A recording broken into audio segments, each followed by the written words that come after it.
Dear students, आज हम लोग काइंड्स ऑफ नाउन के बारे में विचार करेंगे। चूंकि इसके पहले मैं अपना वीडियो जिसमें मैं पार्ट्स ऑफ स्पीच के बारे में आपको बता चुका हूं और आप भली भांति kinds of parts of speech से आप परिचित हो चुके हैं। अब मैं एक एक पार्ट के बारे में बताऊंगा। तो आज मैं आपको सबसे पहले ग्रामर का महत्वपूर्ण जो चैप्टर है काइंड्स ऑफ नाउन उसके बारे में बताऊंगा और आप खुद परिभाषा के आधार पर पहचानेंगे कि नाउन में कौन सा पार्ट किसके अंतर्गत आएगा। अर्थात जितना भी नाम होता है किसी व्यक्ति का, वस्तु का या स्थान का, सभी तो नाउन होता है, लेकिन नाउन में भी जो 5 कैटेगरी रखा गया है या नाउन को 5 भागों में विभाजित किया गया है उसमें किस श्रेणी में आएगा इस पर हम लोग विचार करेंगे। तो बोर्ड पर आप देखिए, सबसे पहले लिखा हुआ है काइंड्स ऑफ नाउन, संज्ञा के प्रकार। तो आप जानते हैं कि संज्ञा को 5 भागों में विभाजित किया गया है, जैसा कि आप बोर्ड पर देख सकते हैं। पहला है कॉमन नाउन। कॉमन नाउन को हिंदी में जातिवाचक संज्ञा कहा जाता है और जैसा कि आप परिभाषा देख सकते हैं, a common noun is such a noun that denotes the whole community of a group, class and race. यानी कॉमन नाउन वह संज्ञा है जिस संज्ञा से किसी समुदाय, वंश या पूरे जाति का बोध हो। यानी हम कह सकते हैं कि कॉमन नाउन वह नाउन है जो बताता है किसी समूह, वंश या वर्ग के पूरे जाति का, यानी पूरे जाति का बोध कराता है। यानी इससे किसी खास व्यक्ति, वस्तु के या स्थान के नाम का बोध नहीं होता है, बल्कि पूरे या समुच्चे जाति का बोध होता है। जैसे कि आप देख सकते हैं, उदाहरण स्वरूप एग्जाम्पल में मैन लिखा हुआ है, तो जो हम मैन की बात करते हैं तो किसी खास मैन का बोध नहीं होता है, अर्थात एक कॉमन नाउन हुआ। उसी प्रकार हम सिटी की बात करते हैं तो सिटी में कोई भी सिटी आ जाएगा, चाहे इंडिया के अंदर हो चाहे विदेश में, कोई भी सिटी है वो सिटी हो गया, यानी जनरल रूप में, न कि पार्टिकुलर रूप में। उसी तरह जब कहते हैं कंट्री, तो कंट्री भी यहाँ कॉमन नाउन है। इस कंट्री से यह बोध नहीं होता है कि देश, तो कौन सा देश, इसलिए एक कॉमन नाउन हुआ। उसी तरह जब हम कहते हैं रिवर, रिवर मीन्स क्या होता है, नदी, तो नदी से यह बोध नहीं होता है कि कौन सा नदी। यानी नदी की बात जब हम करते हैं तो जितनी भी नदी है दुनिया में वो सबका बोध होता है, यानी कॉमन नाउन।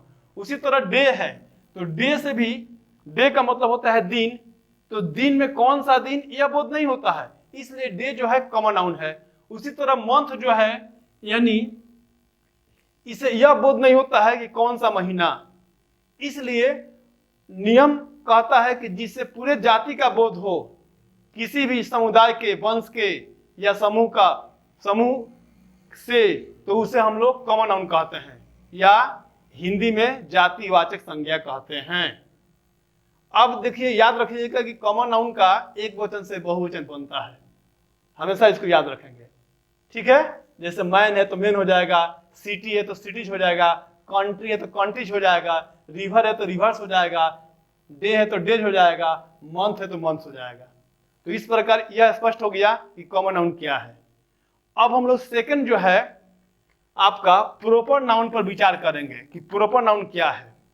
तो जैसा कि नाम से स्पष्ट है, प्रॉपर नाउन को हिंदी में व्यक्तिवाचक संज्ञा कहा जाता है और परिभाषा मैं आपको बोर्ड पर लिखा हूं।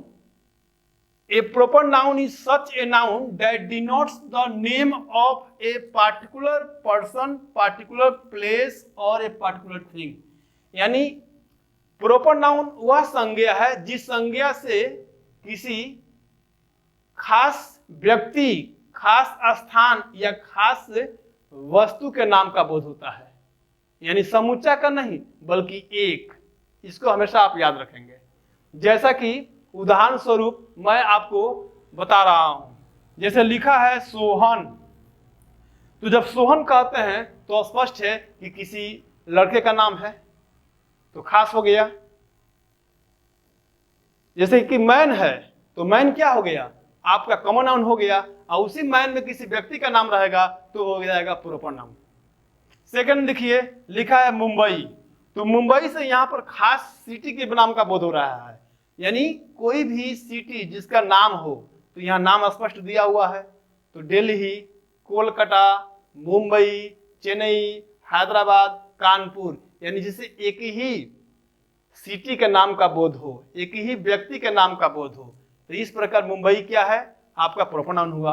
अब देखिए इंडिया, तो इंडिया क्या है, एक खास देश के नाम का बोध कराता है। जैसे हम लोग कंट्री कहते हैं, तो कंट्री हो गया कॉमन नाउन, और उसी कंट्री में किसी खास देश के नाम का बोध हो तो हो जाएगा आपका प्रॉपर नाउन। जैसे मान लीजिए कि यहाँ पर इंडिया लिखा है, Pakistan, Burma, China, Taiwan, America, तो इस प्रकार यह स्पष्ट है कि जब किसी संज्ञा से किसी खास देश के नाम का बोध होता है तो वह होता है प्रॉपर नाउन। अब देखिए लिखा है गंगा, यानी द गंगा, तो जब रिवर कहते हैं तो रिवर से खास रिवर का बोध नहीं होता है, बल्कि रिवर से पूरे नदी के जाति का बोध होता है।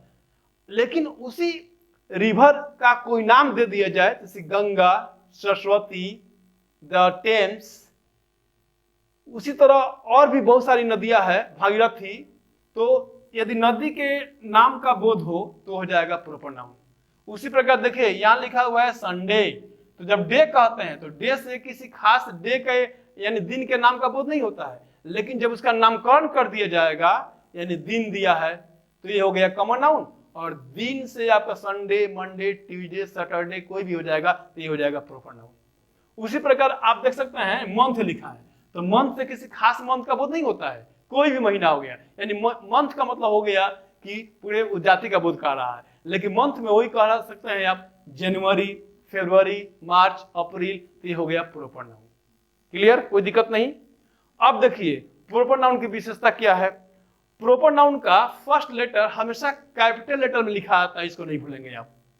कहीं भी हो, वाक्य के शुरू में हो, बीच में हो, चाहे अंत में हो, हमेशा फर्स्ट लेटर कैपिटल लिखा जाएगा, जैसा कि बोर्ड पर मैं लिखा हूं, प्रत्येक नाम जो है कैपिटल से लिखा गया है। सेकंड विशेषता है कि प्रॉपर नाउन के साथ क्रिया हमेशा सिंगुलर आता है, इसको नहीं भूलेंगे, यानी क्रिया एक वचन आता है। थर्ड विशेषता है कि प्रॉपर नाउन का कभी भी बहुवचन नहीं होता है, क्योंकि वो खुद अकेला होता है। चौथी विशेषता है कि प्रॉपर नाउन के पहले यानी कुछ अपवादों को छोड़कर आर्टिकल का प्रयोग नहीं किया जाता है। जैसे पटना है, दिल्ली है, मुंबई है, इंडिया है, पाकिस्तान है, बर्मा है, चाइना है, तो the Pakistan, the India, the Burma, the China नहीं कर सकते हैं, यानी इसके पहले आर्टिकल का प्रयोग नहीं किया जाता है। क्लियर, इसमें कोई दिक्कत नहीं।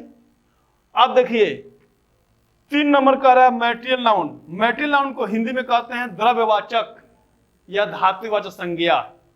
तो नाम से ही स्पष्ट है कि मैटेरियल यानी मैटर से संबंधित। तो देखिए क्या लिखा हुआ है परिभाषा में, a material noun is such a noun that denotes the substances of which things are made of. यानी मैटेरियल नाउन वह नाउन है जो बताता है उन वस्तुओं के बारे में, यानी जो पदार्थों से बने हैं। यानी मैटेरियल नाउन वह नाउन है जो उन पदार्थों का बोध कराता है जिनसे वस्तुएं बनी हुई है। जैसे कि आपका वाटर है, पानी, आयरन, लोहा, राइस, चावल, मिल्क, दूध, हनी, शहद, बटर, मक्खन इत्यादि इत्यादि। यानी कहने का मतलब हुआ कि मैटेरियल नाउन बना है मैटर से, जिन वस्तुओं से कह सकते हैं, यानी वह संज्ञा जिस संज्ञा से वस्तुओं के यानी वस्तुओं का बोध हो, जिनसे यानी उन पदार्थों से जिसका निर्माण हुआ हो। जैसे आपका कह सकते हैं वाटर है, आयरन है, उसी प्रकार गोल्ड है, सिल्वर है, यानी कोई भी नाउन जिनका निर्माण पदार्थ से हुआ है तो हम कह सकते हैं कि वो मैटेरियल नाउन होगा। अब देखिए मैटेरियल नाउन की विशेषता क्या है। मैटेरियल नाउन की विशेषता यह है कि कभी भी मैटेरियल नाउन का बहुवचन नहीं होता है, फर्स्ट विशेषता है। दूसरी विशेषता है कि मैटेरियल नाउन के पहले सामान्य रूप में कभी भी आर्टिकल का प्रयोग नहीं किया जाता है। तीसरी विशेषता है कि मैटेरियल नाउन के साथ हमेशा वर्ब सिंगुलर आता है। तो हमेशा आप याद रखेंगे इन विशेषताओं को। इस प्रकार मुझे लगता है कि आप इन तीनों को बारीकी से समझ गए होंगे। तो डियर स्टूडेंट्स, अब तक आप लोग मैटेरियल नाउन तक समझ चुके हैं, जो काइंड्स ऑफ नाउन का तीसरा भाग था। और चौथा भाग जो है उसके बारे में मैं आपको बताने जा रहा हूँ। चौथा जो भाग है वो कलेक्टिव नाउन है। हिंदी में कलेक्टिव नाउन को हम लोग कहते हैं समूहवाचक संज्ञा। क्या कहते हैं? समूहवाचक संज्ञा। तो अब प्रश्न उठता है कि कलेक्टिव नाउन क्या है। तो जैसा कि लिखा हुआ है बोर्ड पर, उसका परिभाषा, a collective noun is such a noun that denotes the name और that denotes the name of a group of persons or things or a crowd as class, fair, team, market, DC। लिखा हुआ है कि collective noun वह संज्ञा है जो व्यक्तियों के समूह या वस्तुओं या किसी भीड़ भाड़ का बोध कराता है। यानी हम इस प्रकार कह सकते हैं कि वह संज्ञा जिससे व्यक्ति के समूह, भीड़ या झुंड का बोध हो, उसे हम कहते हैं कलेक्टिव नाउन। आप देखते हैं जैसे कि क्लास में, तो क्लास में भीड़ भाड़ होती है, बाजार में भीड़ भाड़ होती है, मेला में भीड़ भाड़ होती है। तो कहीं भी यानी वस्तु का जो संग्रह है, एक कलेक्शन ऑफ थिंग्स, यानी बहुत सी वस्तुएं होती है जो संग्रह में होता है, जैसे चाबियों का गुच्छा, ए बंच ऑफ कीज। उसी प्रकार आप जानते हैं कि संगीतकारों का भी एक दल होता है, तो एक कहते हैं उसको A band of musicians.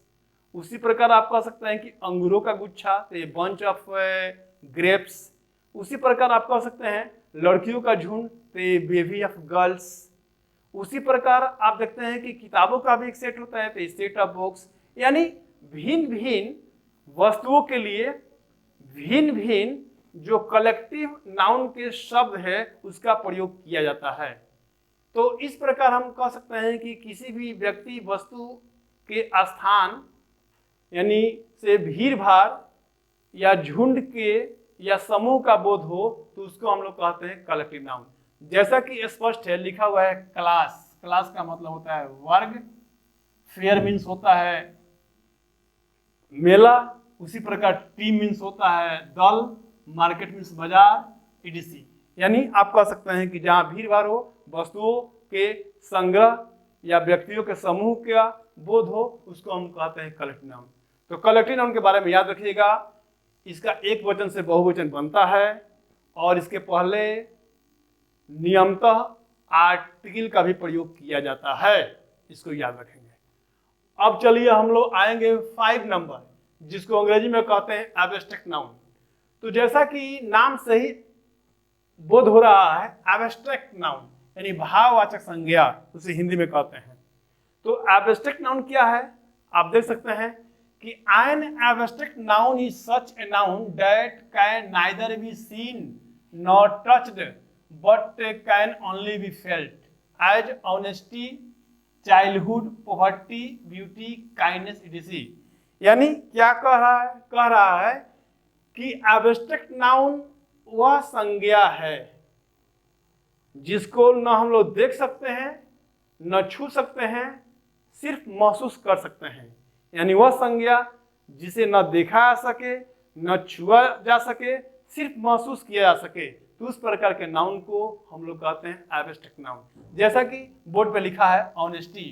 Honesty का मतलब होता है ईमानदारी। यानी ईमानदार आदमी को आप लोगों ने देखा होगा, लेकिन ईमानदार व्यक्ति के अंदर कितनी ईमानदारी है, उस ईमानदार व्यक्ति से उसकी ईमानदारी को अलग नहीं कर सकते हैं। क्योंकि ये महसूस करने वाली चीज है।